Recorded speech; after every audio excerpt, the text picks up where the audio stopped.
Mahalip Fast សូមជម្រាបសួរសេវាបកប្រែប្រកបដោយវិជ្ជាជីវៈរហ័សទាន់ចិត្តនិងត្រឹមត្រូវការបកប្រែដោយមនុស្សផ្ទាល់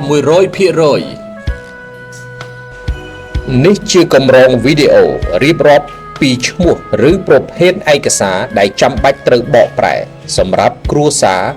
និងអង្គភាពនានាដើម្បីបំពេញបែបបទក្នុងការសិក្សាការបំពេញការងារ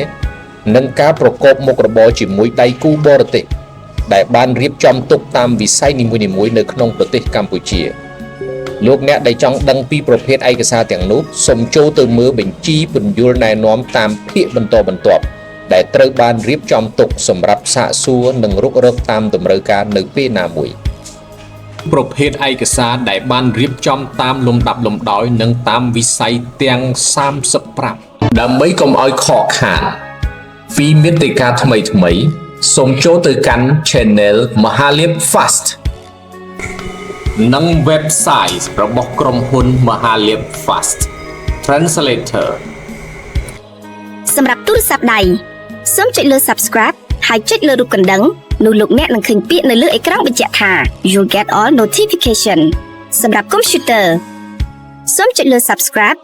ហើយចុចលើរូបកណ្ដឹងនោះលោកអ្នកនឹងឃើញពាក្យបញ្ជាក់ថា You get occasional notification ជាការស្រេច Mahalip Fast